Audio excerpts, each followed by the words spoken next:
Kalau ko na. Ay, jara, kinakyan, dan may mero. Kaya anong nangyura?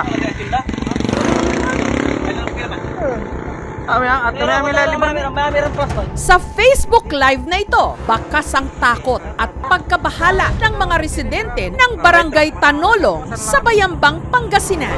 Nagagawa dyan sa katayo. Purito na rin kami totoo dyan. Lahat natataranta sa mga kumakalat na kwento na sa kanilang sityo, di umano, may lumilibot na mga miyembro ng kulto.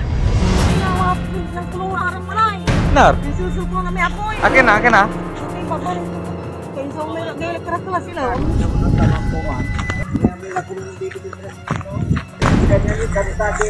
Nakaputi sila, tapos may kandila. At ang gumagala-gala raw sa kanilang lugar, ang siya rin daw